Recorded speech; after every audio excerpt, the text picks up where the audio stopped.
Aquí y Ahora Producciones presenta Hablemos de Salud. 33 años al servicio de la medicina preventiva.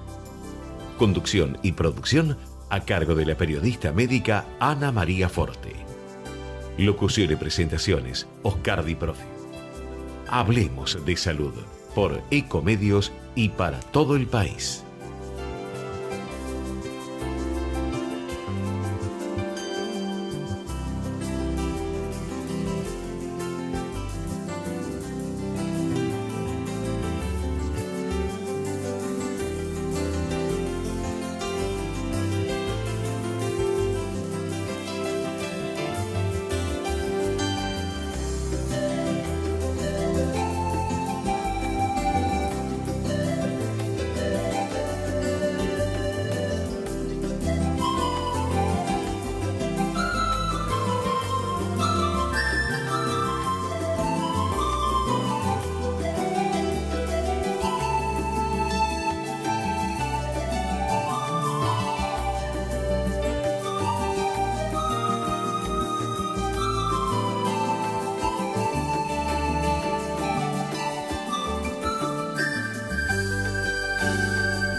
¿Qué tal? ¿Cómo están ustedes? Soy Ana María y les doy la bienvenida.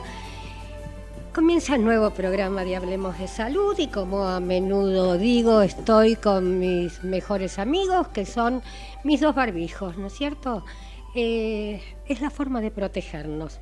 Ya esto pienso que a esta altura del tiempo transcurrido, ¿no es cierto? No voy a dar más explicaciones de no fiestas clandestinas, tratemos de no salir en estas vacaciones de invierno y ojalá no la dieran en las escuelas, porque creo que los chicos, como maestra estoy hablando ahora y no como periodista, los chicos ya tuvieron demasiadas vacaciones, ¿no es cierto? Otro corte más tendrían que directamente arrancar. Pero bueno, la sartén por el mango yo no la tengo. En este momento lo vamos a tener dentro de poco. Bien, perdón, a ver si se creen que soy activista. Lo tenemos cuando elegimos a nuestros gobernantes. Espero que tener suerte alguna vez en la vida cuando uno va y pone el voto con toda la fe, ¿no es cierto? Bien, estamos todos grandes amigos y de años realmente. Estamos con el doctor Norberto de Bach, cardiólogo, deportólogo de la UBA. Él va a hablar acerca de cómo afecta el COVID al corazón. También estamos con el doctor Roberto Glorio, que es dermatólogo, y va a hablar de herpes zóster. Cuando el doctor habla tanto en la radio como en TV de herpes zóster, es muchísima la cantidad de gente que se comunica a través de las redes sociales. Bien. El doctor César Crespi, médico especialista en clínica médica y hepatología. Él es referente del programa del Ministerio de Salud de la provincia de Buenos Aires y coordinador en enfermedades raras y de dificultoso diagnóstico del Hospital San Juan de Dios de la Plata. El tema, adelantos en el tratamiento y detección de las enfermedades raras y de difícil diagnóstico. Se incorpora a nuestro staff la doctora Tamara Rubi. Ella es directora médica del laboratorio Bristol Myers Squibb. El tema, ¿por qué debemos cuidar nuestros riñones? Igual que por qué debemos cuidar nuestro corazón, nuestro hígado, ¿no es cierto? Bien, y ya le doy los muy buenos días al doctor Norberto de Bach.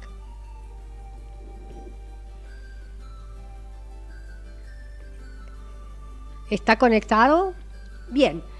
Le doy los muy buenos días al doctor César Crespi. César, ¿me escuchás? ¿Ahí se escucha? Perfectamente, perfectamente. ¿Cómo estás, Buen día, César? buenas tardes. Muy buenas ¿Cómo tardes. andan? ¿Todo bien? Un gustazo tenerte, sabes que te quiero mucho. Yo también. Bien, vamos directo al tema que es más que apasionante y vos sabés por qué me apasiona, porque yo tengo una enfermedad de difícil diagnóstico. Así es. Sí, sí. Bueno,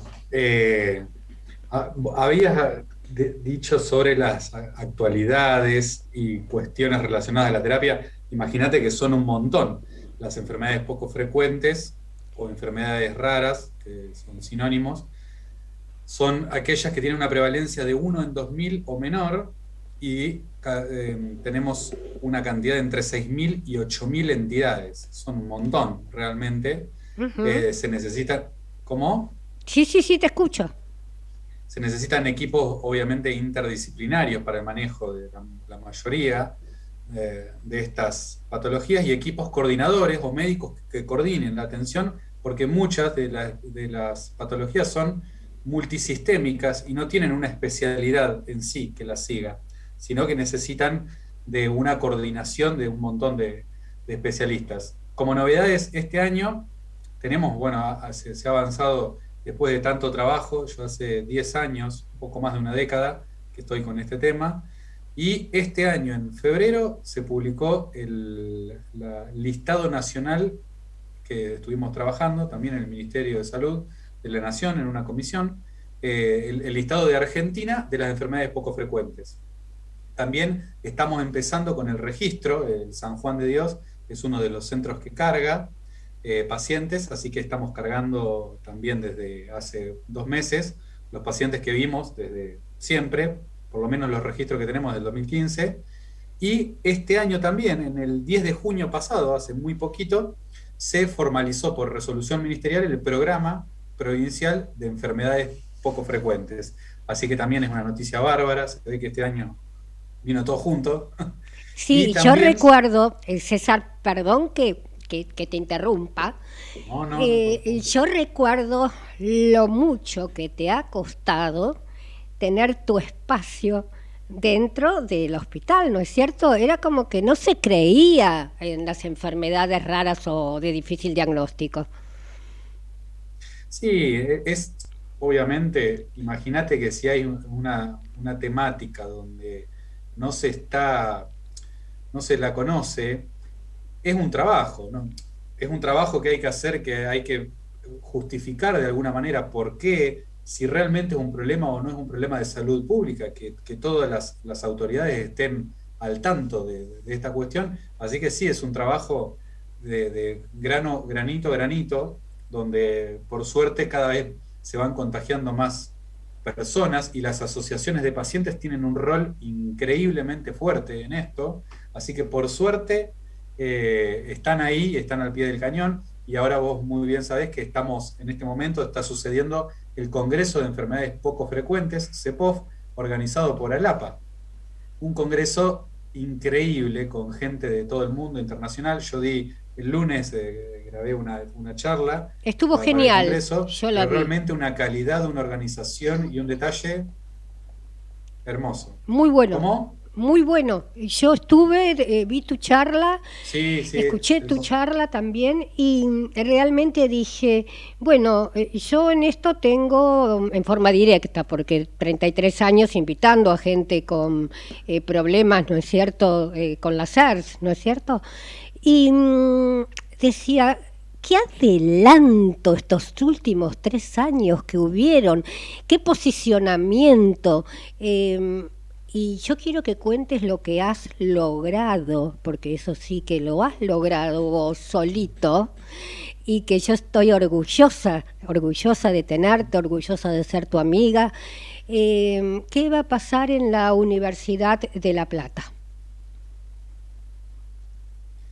Y esto, con esta cuestión uno se da cuenta que lo que se necesita es equipo, y si no hay equipo, si no damos difusión, si no se entera la gente, los profesionales, de que existen estas cuestiones, de que hay que formar grupos, de que hay que atender y que tenemos que ser más. Entonces, una de las ideas de la formación, como soy docente hace 20 años de la Facu de Ciencias Médicas de La Plata, de acá de la Universidad Nacional de La Plata, en agosto del 2019 hice la propuesta pedagógica para crear la materia optativa, enfermedades poco frecuentes de medicina, armamos un equipo de docentes copados con el tema, con la temática, y en 31 de marzo de este año aprobaron la materia. Así que en el segundo semestre de este año vamos a empezar con la primera camada de estudiantes para que cursen esta materia de enfermedades poco frecuentes en medicina. Donde la idea es hablar de la problemática global, porque esto es una problemática global, y de la cuestión de la formativa, que ya el alumno empiece a tener estas cuestiones para que si quiere y si le da curiosidad y le interesa, pueda elegirlo como un camino, una futura especialidad que todavía no lo es, pero probablemente lo sea en un tiempo. Es otro de los pasos que vamos a tener que dar. Claro, yo digo, Crespi, que esto de enfermedades raras o poco frecuentes, yo digo poco frecuentes son, porque los profesionales, algunos obvio, no están, digamos, capacitados en cuanto a que existe tal o cual enfermedad. Entonces, uno nunca puede diagnosticar lo que no se conoce. Claro, es así. Y además esto porque a todos los que hacemos medicina, no, estoy seguro que nos gusta ver, más allá de lo que el paciente pueda sufrir, pero nosotros los podemos de alguna manera ayudar, y nos gusta ver estos casos y poder interaccionar con colegas, ateneos, y desarrollar, eso nos hace aprender mucho como profesionales, y ni que hablar la interacción con el paciente. Así que si uno pudiera desde la universidad saber, el estudiante, de que tiene opciones, además de elegir neumonología, clínica, pediatría, cardiología, puede elegir otro camino también, es un cerebro que vamos a aprovechar para que dé una mano en esta área que está muy despoblada de profesionales también. Es más, César, yo soy muy absolutista. Tiene que ser materia obligatoria, pero todo paso a paso, ¿no es cierto? No podemos pretender todo junto, porque que una persona, solo una persona, en mi caso fue prácticamente una familia, muera de fiebre mediterránea familiar, realmente es imperdonable. Entonces uno lo tiene que sentir en carne propia. Tiene que ser tomado como una materia común, como una especialidad, especialistas tienen que haber en la materia. Pero yo sé que con tu garra, con la garra de Braga Menéndez, con el escuchar a la gente, porque Braga Menéndez hizo la asociación ALAPA, que es una asociación impresionante, porque yo calculo que hay alrededor de 300 personas, familias, con enfermedades poco frecuentes y todas diferentes. Y esto lo logró en 5 o 6 meses. Entonces, si una sola persona puede lograr esto, ¿cómo un Estado no presta atención de que hay entre 6.000 y 8.000 enfermedades poco frecuentes? Claro. Es un poco la historia, ¿no? Creo que si uno se remonta a la historia del mundo, suceden las cuestiones, los cambios suceden así, los cambios suceden, excepto que haya un interés económico o de otro tipo, desde el cual la política agarra y dice, bueno, pongo esta institución y después la institución queda vacía y no hay nadie ahí adentro, pero en general un cambio surge desde la necesidad.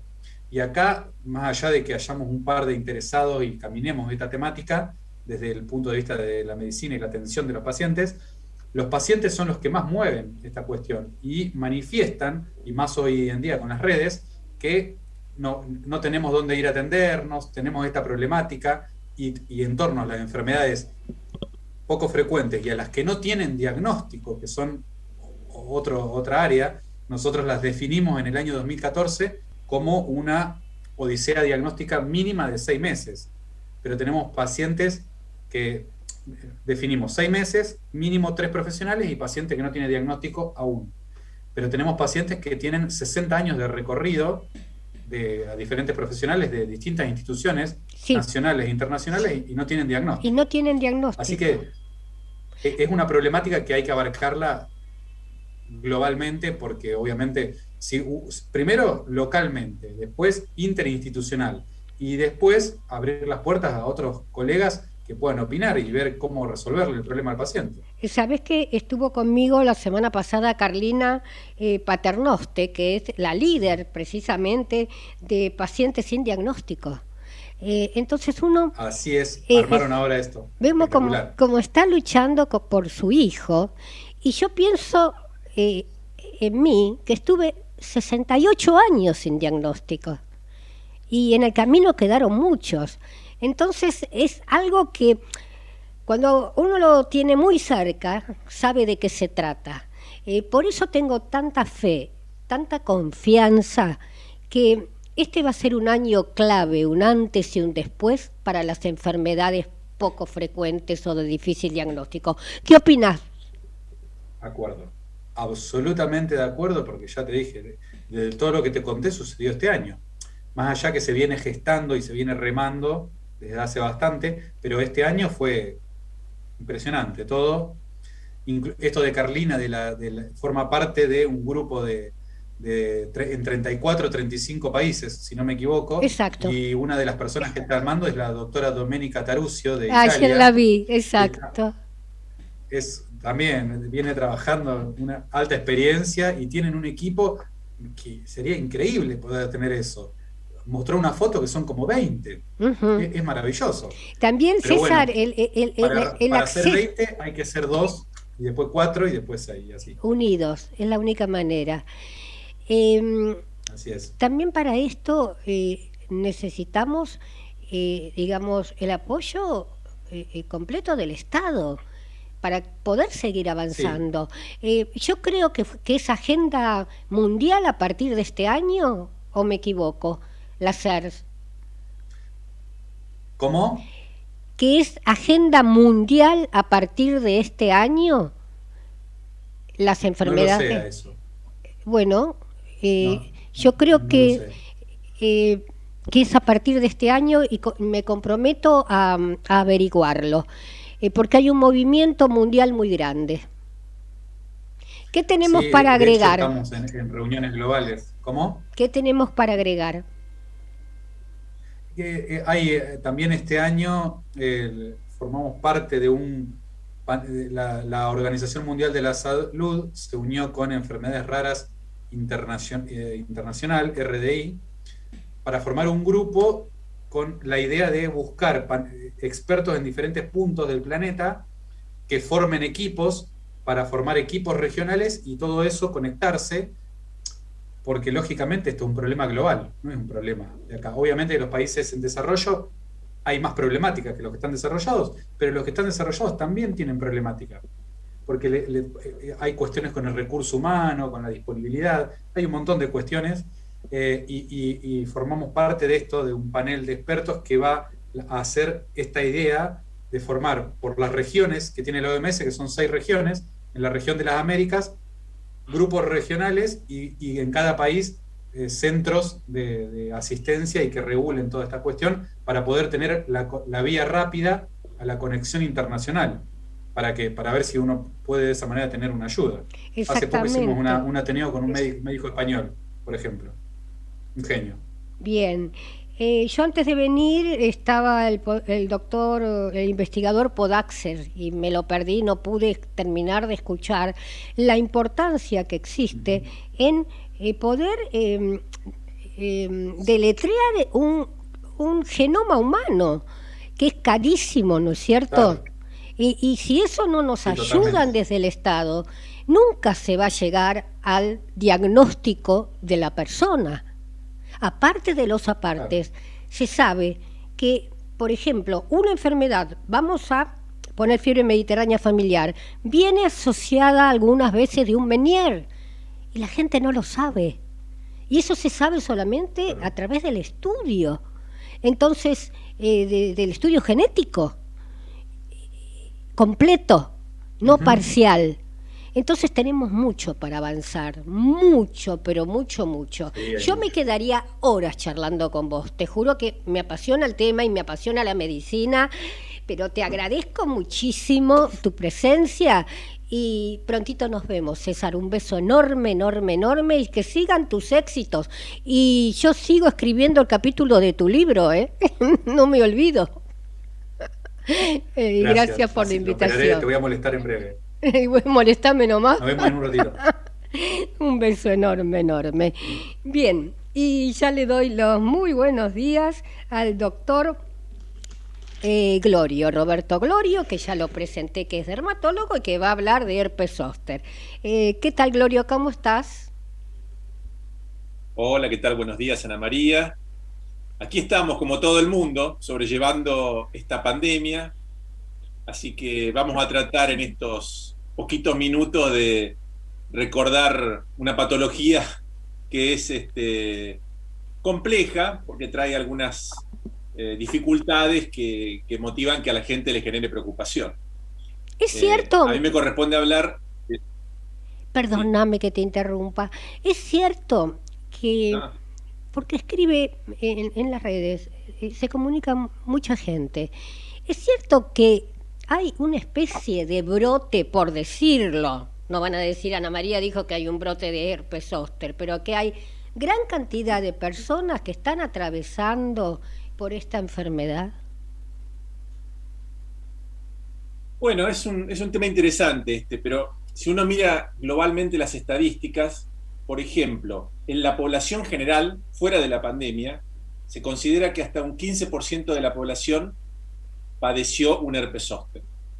Y si uno analiza por grupo etario, el grupo etario de mayor edad es el que tiene mayor prevalencia de estos brotes. Pero hay un factor que es la disminución de las defensas, en particular lo que se denomina inmunidad celular, que justamente es una de las cosas que puede ocurrir en esta pandemia, y eso puede favorecer que se reactive una enfermedad viral como esta. Recordemos que el herpes zóster es lo que la gente conoce como culebrilla. La culebrilla, que me acuerdo de la tinta china, las plumas y todo lo que nos ponían. Tal cual. Y es una afección de la piel que es caracterizada por vesículas y por mucho dolor. La gente la conoce sobre todo por ese síntoma. ¿Y repite? Pero lo importante es que, bueno, esta enfermedad es causada por un virus que se llama varicela zóster. Ese virus produce dos enfermedades, la varicela en la infancia y el herpes zóster en el adulto. Lo que ocurre es que cuando una persona tiene varicela, ese virus queda dormido en un lugar y en un momento, ante factores reactivantes, aparece la culebrilla. Esos factores pueden ser, por ejemplo, ciertos medicamentos, por ejemplo, ciertas enfermedades que bajan las defensas. Todo eso puede favorecer el estrés, que la enfermedad aparezca. Y puede ser, por ejemplo, no es solo la enfermedad. Puede ser, por ejemplo, en este momento que uno está tan angustiado, tan quizá bajo de defensas, tan encerrado. ¿Es por eso que yo escucho que hay más casos? Y es probable. O sea, el factor, en este caso, llamémoslo estrés, para decir, para referirnos a un factor que altera nuestro ritmo normal, sí, obviamente que puede favorecer. Además, no hay que olvidar que, por ejemplo, en este tipo de enfermedades se usan drogas que bajan a su vez las defensas. Porque a veces una de las características del COVID, ante esta tormenta de citoquinas, es tratar de bajar un poco el mecanismo de defensa del organismo. Entonces, los corticoides, por ejemplo, que se usan, bajan las defensas y a su vez pueden condicionar la aparición de un brote de estas características. Lo cierto es que, a ver, la frecuencia de este cuadro es bastante importante y sobre todo, que es lo que quería remarcar, se ha estudiado que en pacientes mayores de 80, 85 años, un 50% de la población padece un herpes zóster. Entonces, es bastante frecuente, sobre todo a alta edad, y el problema no es solo la enfermedad en sí, sino que puede tener complicaciones. Una de las complicaciones características es lo que se conoce como neuralgia posherpética, que es la persistencia del dolor por un tiempo mayor entre 1 o 2 meses, eso varía según los autores, pero es un dolor muy intenso. Dicen que es tremendo. Muy molesto, que requiere muchas veces la terapéutica bastante agresiva, que en muchos casos dan los neurólogos, porque requiere utilizar digamos, medicación muy potente, inclusive antidepresivos, porque eso marca la magnitud del dolor. Totalmente. Y esto... te interrumpo un minutito nomás, y queda una pregunta pendiente porque hacemos un corte y después continuamos, ¿sabes? Que para yo no olvidarme. Si una persona de chico tuvo varicela, ¿esto impide que tenga el herpes zóster o culebrilla? Para después del corte. Gracias. ¿Vamos a ese corte tan pedido? Ecomedios.com AM1220. Estamos con vos. Estamos en vos.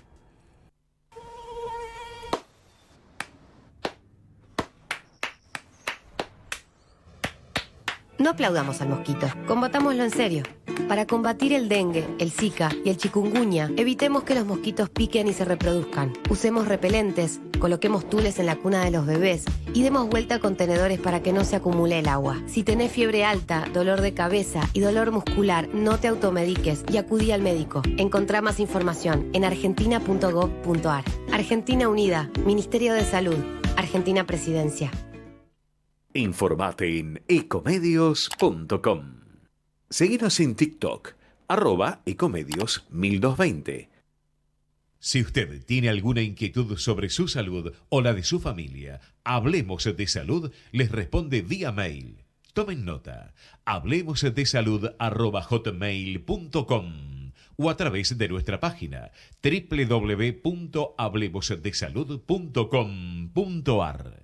Karina Uranga, distinción en estética, tratamientos faciales y corporales, Escuela KU, cursos de cosmetología y estética corporal. WhatsApp 11 36 12 30 35, Caballito, Ciudad Autónoma de Buenos Aires. Look 5D. Transforma tu imagen para una buena comunicación con el entorno. Trabajamos desde lo físico hasta lo energético. Tratamiento integral para el cabello, rostro y cuerpo. José María Moreno 393 Caballito, Ciudad Autónoma de Buenos Aires. Facebook e Instagram Look 5D.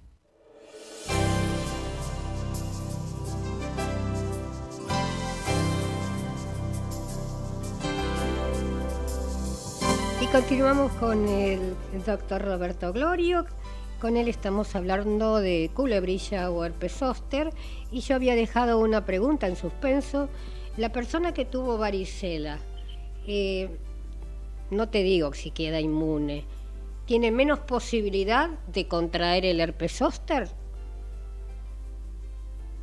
No, de hecho, el virus produce en principio la varicela. Esa varicela se puede expresar clínicamente con el típico brote en la piel, el exantema que conocemos en los chicos, o puede darse sin manifestaciones clínicas. Pero ese virus, cuando uno lo adquiere en el cuerpo, queda en un lugar específico, que se denomina ganglio de la raíz dorsal, en un nervio, en un lugar, queda como dormido. Queda ahí en estado latente. ¿Y qué pasa? Cuando la persona años después tiene algún estímulo, que bien puede ser el factor estrés, que bien puede ser la inmunodepresión generada por medicamentos o ciertas enfermedades, aparece el herpes zóster. Entonces, la varicela es la primera expresión de este virus. La segunda expresión, más adelante, es la aparición del herpes zóster o culebrilla. ¿Se comprende? Perfectamente, todo lo contrario de lo que yo pensaba. Y de lo que el común de la gente piensa. Uno, bueno, ya la tuvo, queda inmunizado. No. Y me habías dicho que incluso al quedar así dormida, puede repetir. Perfecto. Claro, de hecho, inclusive una persona que tiene herpes zóster, sí, podría recurrir con otro brote. Lo que pasa es que no es lo más común. Lo más común es que se padezca una sola vez. Pero puede ese mismo virus en otro momento volver a reactivarse. Glorio, Entonces, ¿hay acá en la Argentina vacuna?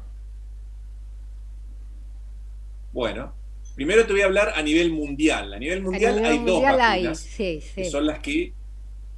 Bueno, Una que fue aprobada por la FDA en el 2006 y otra que fue aprobada en el 2017. Una que es a virus muertos y otra que es a virus vivos.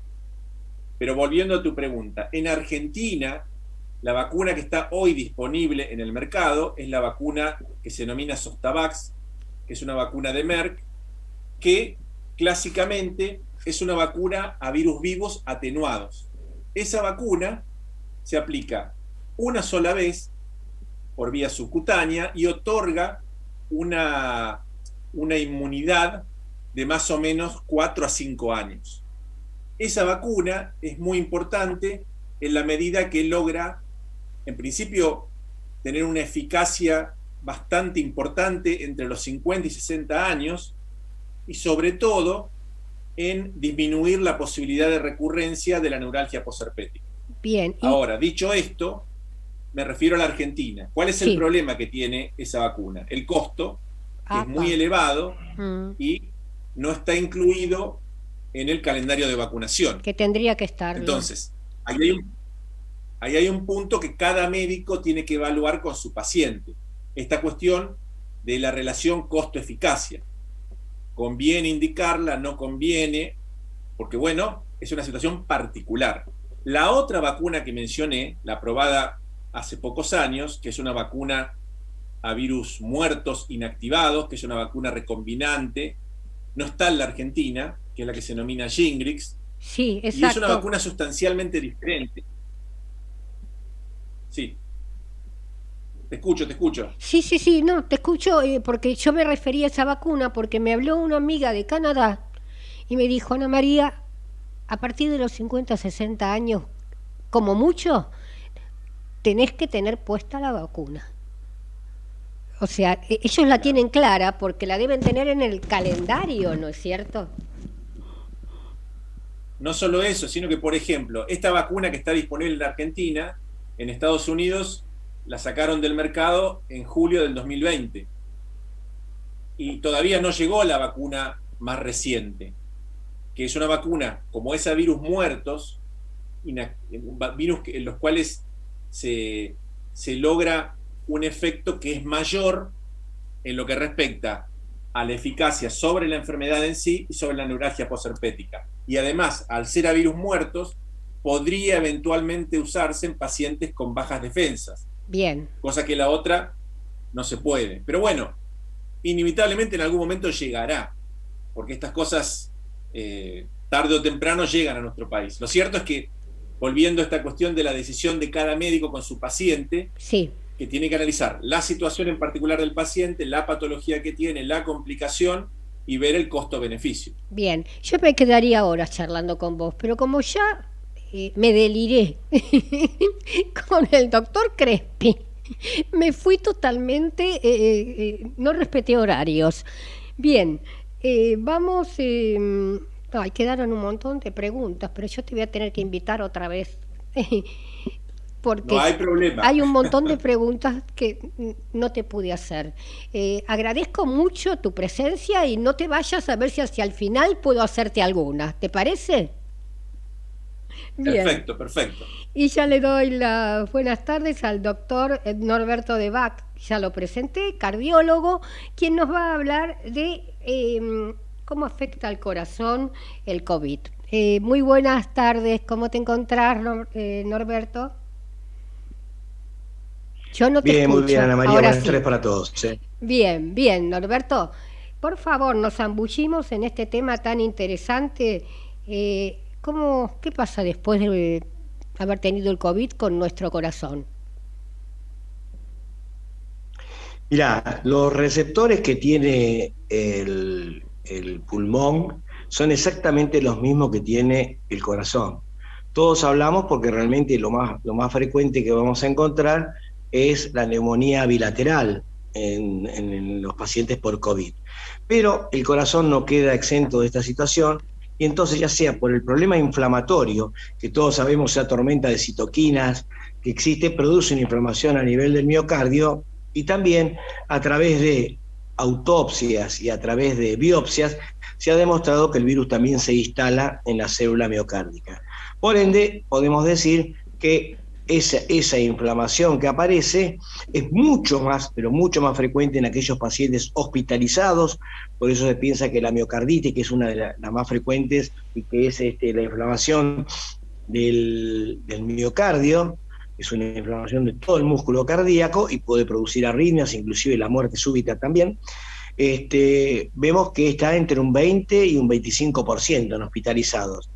Y después se han hecho seguimientos, todavía no hay demostrado estudios a largo plazo, esto se aprende todos los días, se está aprendiendo algo con el COVID, pero sí sabemos que en pacientes, personas que han tenido COVID y que fueron atletas, hay un estudio en Estados Unidos, en las universidades de Estados Unidos, que muestra que sobre 1.597 casos de COVID, de forma, diríamos, asintomática o leve, los que tuvieron miocarditis son el 2,3, son 37 pacientes. Quiere decir que es muy escasa la posibilidad de tener una afección cardíaca en personas que han tenido una forma asintomática o leve.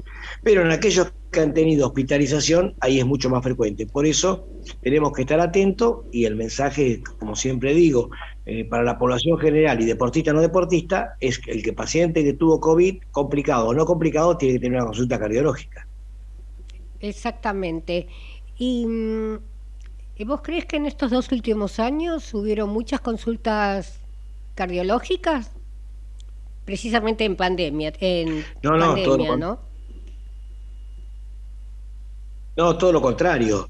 En el año 2020 bajaron significativamente las consultas, creo que es aproximadamente más del 50%, porque la gente tenía temor para poder ir a los centros médicos cuando cada uno tenía una puerta. Si vos ibas y le decías que tenías fiebre, bueno, iban por una determinada puerta. Estaba muy separado, a diferencia de aquellos que decían, tengo dolor de pecho, tengo presión alta, no me siento bien. Entonces esos iban por otro lugar, es decir, no había posibilidad de contagio. Pero bueno, la gente, el temor que se creó en la sociedad, bueno, hizo que nos hicieran muchas consultas, y te diría que aumentaron mucho más las muertes súbitas en los domicilios. Es decir, aquellos pacientes que tenían antes dolor de pecho y consultaban al centro asistencial que le correspondía o al hospital, se quedaban en la casa, pues decían, no, ya me va a pasar el dolor de pecho, son 5 minutos, 10 minutos, pero cuando se querían acordar y el dolor era más intenso, querían ir, y algunos llegaban y otros no llegaban a la consulta. Entonces, las muertes súbitas aumentaron. Yo creo que eso después se va a ver una estadística de muertes súbitas. En Argentina había antes del COVID alrededor de 40.000 muertes súbitas al año, con 17.000 que eran por infarto agudo de miocardio. Yo creo que esto se modificó y aumentó mucho, mucho más. Así que bueno, el tema es que la gente debe consultar. Después aumentaron las consultas, Hoy en día están bastante adelantadas el tema de los turnos, pero a veces hay demoras en los turnos. Exacto. He observado que por lo menos en la provincia de Buenos Aires, en algunas determinadas clínicas, no, atendemos COVID, te dicen, y entonces va alguien con, no, tengo un problemita, mire, no me siento, no, acá tenemos COVID porque se puede contagiar. No, tengamos atento a eso y planteemos la situación. Tengo un dolor de pecho hace 10 minutos, me caí hace media hora. Que diga, que muestre, no que es para un control médico, porque si no lo toman como que alguien que viene a un control médico, no es un control médico a lo mejor. Exactamente, y yo conocí un paciente en el cual, obeso, ya tenía otras complicaciones, le empezó a doler el pecho, llamaron a la ambulancia vino, parece que reanimó, parece que lo llevó lo más urgente posible, y a las 48 horas falleció por COVID.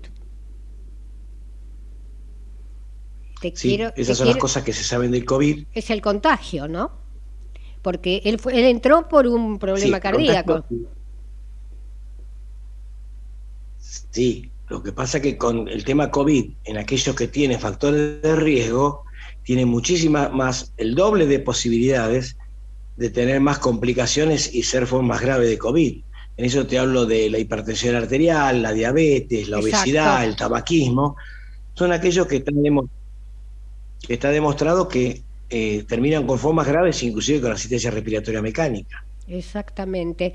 Deja un mensaje o agrega lo que quieras como para redondear el programa, la entrevista, perdón. Mira, Ana María, yo diría que después del COVID todos deben hacer la consulta cardiológica, que es fundamental, y aquellos que sienten palpitaciones, dolor de pecho o a veces sensación de falta de aire, que no esperen el turno de los 30 días o 40 que le van a dar, que vayan a una guardia y que digan, estuve COVID y en este momento estoy con dolor de pecho, palpitaciones o falta de aire. Sí, aquellos que están en forma asintomática y bueno, y tienen que hacer la consulta cardiológica y le dan un turno a 30 días, perfecto, pero aquel que tiene síntomas debe consultar inmediatamente después del COVID. Perfecto, un gusto entrevistarte y sos un amigazo. Hasta prontito. Igualmente, te mando un beso grande, Ana María. Gracias, gracias. Y ya estamos con la doctora Tamara Rudy, que es directora médica del laboratorio Bristol Myers Squibb, y va a hablar de un tema muy, pero muy interesante, que es cómo podemos cuidar a nuestros riñones, como bien dije al principio, tanto como el corazón, que estuvimos hablando precisamente con el doctor Debac, el hígado, para no desembocar en un sorpresivo cáncer. La palabra cáncer, 30 años atrás, era decir muerte segura. Hoy en día, y gracias a los adelantos y a los estudios y a los medicamentos, pero por sobre todo a la prevención, el panorama es diferente. Muy buenas tardes, Tamara Rudy. Hola, ¿qué tal? Muy buenas tardes, Ana María, muy buenas tardes a todos. Bien, yo ahora... ¿Cómo estás? Muy bien, y me voy a cambiar de anteojos para poder verte, porque escucho la voz, se hizo la luz. Bien, bárbaro. Tamara, contanos cómo y por qué debemos cuidar nuestros riñones. Bueno, te cuento un poco, Ana María, y te agradezco realmente el espacio, porque el 17 de junio se celebra el Día Mundial del Cáncer Renal, ¿no? Y junto con la Asociación Argentina de Oncología Clínica y Bristol Myers Squibb, ya es el segundo año consecutivo que llevamos adelante una campaña que se llama Hablemos de Cáncer Renal. Y justamente por esto, porque digamos, la intención es instalar el tema, poder conversarlo, poder educar a la población sobre cómo podemos prevenirlos, cuáles son los síntomas, justamente para avanzar hacia una detección temprana en el caso de que existiese la enfermedad. Uh-huh. Y, por ejemplo, yo sé que existen unos factores de riesgo, tales como el tabaquismo. ¿Cuáles son los otros factores de riesgo? Sí, mira, Ana, lo podemos dividir en factores de riesgo que, digamos, nosotros no podemos hacer nada, como por ejemplo la raza. Se sabe que la raza negra tiene mayor predisposición. Los hombres tienen 2 a 3 veces más probabilidad de desarrollar un cáncer renal que las mujeres, ¿sí? Y también conocemos que hay un rango etario que aproximadamente es entre los 50 y los 70 años, que es quizá más frecuente el diagnóstico. Obviamente no quita que pueda aparecer en otras edades. Entonces, esos son factores de riesgo con los que nosotros no podemos hacer nada, porque dependen obviamente del sexo, la raza y la edad.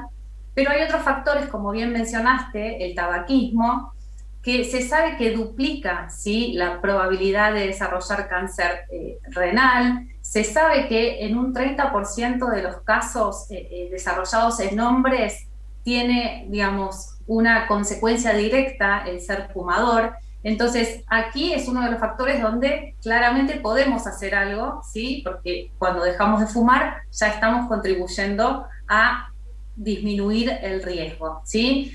Otros factores en los que podemos trabajar, por ejemplo, se encontró una relación también entre cáncer renal y la obesidad. Entonces, una dieta saludable, mantener un peso corporal saludable, ingesta de frutas y verduras, es otra manera, ¿sí?, de prevenir y de trabajar nosotros en nuestra propia salud. La hipertensión, o sea, la presión alta también se encontró como un factor de riesgo, ¿sí?, que predispone al desarrollo de cáncer renal. Entonces, de nuevo, una dieta baja en sodio, ¿sí?, un control y un chequeo diario con el médico que nos ayuden a detectar si somos hipertensos o no, también es algo que nosotros podemos hacer para trabajar y prevenir o detectar tempranamente esta enfermedad. Por supuesto, después hay factores hereditarios en la familia o personas que padecen, digamos, trastornos crónicos de enfermedad renal, y tenemos también el abuso de medicamentos. Muchas veces el abuso de analgésicos también tiene una consecuencia directa en el desarrollo de esta patología, y los trabajadores que están expuestos al cadmio, ¿sí?, trabajadores que trabajan con pilas o con determinadas pinturas que tienen, digamos, en su génesis cadmio, también tienen, digamos, una mayor predisposición a poder desarrollar esta enfermedad. Ujú. Y Tamara, por ejemplo, si nosotros vemos que la orina cambia de color o nos duele el abdomen, perdemos peso, ¿eso puede ser algún síntoma de problema renal?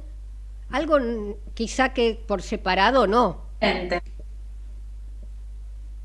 Totalmente. Mira, como bien vos dijiste, es una enfermedad que es silenciosa, porque en realidad no da síntomas floridos cuando está en sus primeros inicios, pero tenemos determinados síntomas que nos tienen que hacer despertar como una alarma y entender que algo no está funcionando del todo bien en nuestro cuerpo. Entonces, como bien vos dijiste, la aparición de sangre en la orina es uno de los factores, o un dolor intenso en la espalda baja de uno de los dos costados, derecho o izquierdo. También tenemos un cansancio, puede aparecer un cansancio extremo o una pérdida de peso sin estar haciendo dieta necesariamente, pérdida de apetito, también muchas veces puede aparecer fiebre. Así que, como ves, quizá son síntomas inespecíficos, pero que sí nos están levantando la mano que algo no está funcionando bien con nuestro cuerpo. Entonces, acá lo importante de la educación, de la percepción y de la consulta temprana con el médico, ¿no?, que es quien va a saber revisar al paciente, hacer las preguntas necesarias y complementar el diagnóstico, digamos, con estudios que puedan determinar qué es lo que está pasando. Claro, Tamara, se dice que el cuerpo habla, hay que saberlo interpretar, ¿no es cierto? Como también creo que fue Hipócrates que dijo, los alimentos son tu medicina. Y nosotros estamos acostumbrados que, bueno, nos duele algo y enseguida vamos al analgésico, bueno, ya pasó, no importa, en lugar de ocuparnos y ver cómo está nuestra salud. Totalmente, Ana. La palabra que dijiste es fundamental. En realidad, muchas veces uno se preocupa por demás, pero la realidad es que hay que ocuparse. Si aparece un síntoma, uno se conoce, entonces hay que trabajar sobre los síntomas que no son comunes en uno o determinadas alertas que nos dicen que algo está funcionando mal. Entonces, ahí no hay que asustarse ni preocuparse, sino que totalmente, como bien vos dijiste, ocuparse y hacer la consulta al médico. Es fundamental no perder el chequeo anual con nuestro doctor, porque eso nos va a dar una pauta y un seguimiento de nuestra salud. Entonces es fundamental, de nuevo, ocuparse de uno, del cuerpo, y de nuevo, alimentarse bien, tener una vida saludable, frutas, verduras y obviamente todo lo que pueda hacer prevención respecto al cigarrillo es ideal. Yo sé que nuestra audiencia se está preguntando, bueno, y por ejemplo, para tener un cáncer, ¿cuánto de estos síntomas yo tengo que tener? Porque sigue siendo la sombra negra, ¿no es cierto? Y vos dijiste algo que a mí me llamó la atención y lo desconocía, que los hombres son más propensos. ¿Hay algún tipo de estadística? No, era esto que yo te decía. La realidad es que es 2 a 3 veces más frecuente el cáncer renal en los hombres. Bien, a ver, bien. si bien no es un cáncer, muy frecuente, como para que tengas una idea, a nivel mundial todos los años se diagnostican alrededor de 430.000 casos, ¿sí? Y en la Argentina, según digamos, la última medición de Globocan, quienes lleva la estadística del 2020, hubo 5.093 casos. Y de esto, ¿sí? 2/3 fueron de hombres. Entonces, más o menos como para que vos tengas la proporción y por qué hablamos que el hombre tiene 2 a 3 veces más predisposición de desarrollar este tipo de cáncer. Aún así, entra dentro de los 5 cánceres más frecuentes en Argentina, ¿sí? En Argentina tenemos como los principales el cáncer de mama, el cáncer de colon, el cáncer de próstata, el cáncer de pulmón y en quinto lugar el cáncer renal. Entonces, si bien no es uno de los más frecuentes, de nuevo, es para prestar atención y no es que si yo tengo sangre en orina voy a tener cáncer renal, simplemente que es un síntoma que a mí me está alertando que algo no está funcionando bien en mi cuerpo y que tengo que hacer una consulta médica para hacer los estudios necesarios para llegar al diagnóstico, porque quizá puede haber un montón de otros diagnósticos que no necesariamente sean cáncer renal. Y bien, y Rudy, por ejemplo, la ingesta de agua es importante para el buen funcionamiento del riñón. Los riñones, sí, por supuesto. Obviamente, dentro de los hábitos saludables, los 2 litros de agua diarios son fundamentales para todo el funcionamiento del cuerpo, no solo de los riñones. Así que, de nuevo, es destacar hábitos saludables. Ingesta de agua, ingesta de fruta, ingesta de verduras, y todo eso está en nuestras manos. Son cosas que nosotros podemos cambiar si no tenemos esos hábitos. Entonces, es importante educar a toda la población y que sepa que bueno, si está comiendo mucha grasa o con mucha sal, es un buen día para empezar a incorporar más verdura, más fruta y, por supuesto, los 2 litros de agua recomendados para el buen funcionamiento de todo el cuerpo. Bien, me quedaría charlando horas, pero yo quiero que entre el doctor Glorio para dejarnos un consejo, pero yo no te quiero soltar todavía. Por ejemplo, si uno el ingerir agua, hay algunas personas que le molesta, que no le gusta, obvio que no lo va a reemplazar por una gaseosa, pero por ejemplo, ¿cumple la misma función tomar varios tés por día que llevan agua o tiene que ser agua? Tiene que ser agua. Perfecto. Así que la recomendación y quizá la técnica, alguna botellita de medio litro y tener la rutina de tomar una a la mañana, una al mediodía, otra a la tarde y otra a la noche. Perfecto. Porque tiene que ser agua. No es líquido, así que es agua. Esa es la recomendación. Te agradezco muchísimo. Exacto. Desde ya perteneces a mi staff. No, un placer. Bueno. Buenísimo, un placer. Gracias. Por el espacio. ¿Por ahí está el doctor de Bach? No, perdón, Glorio, el doctor Glorio. ¿Se encuentra por ahí? Acá estoy. Ay, bueno, por favor, sí, estoy en deuda con vos. Déjanos un consejo con respecto al tema. Bueno, un poco lo que decía.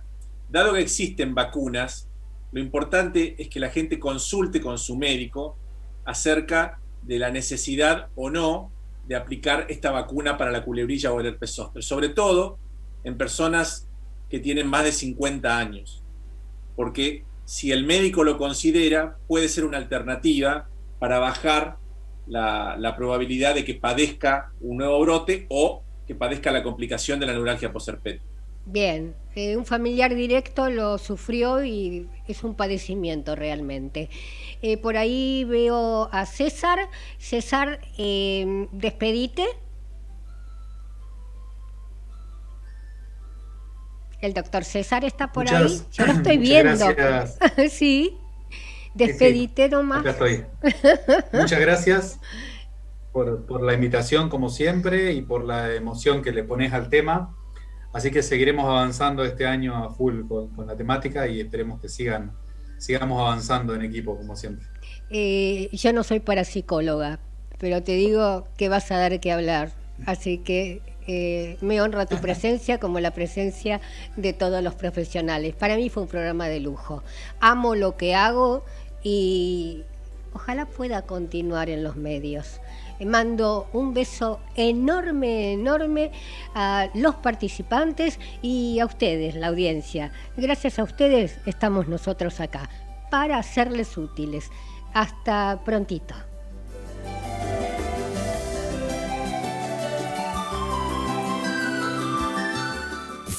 Desde Buenos Aires, transmite LRI 224, AM 1220, Ecomedios.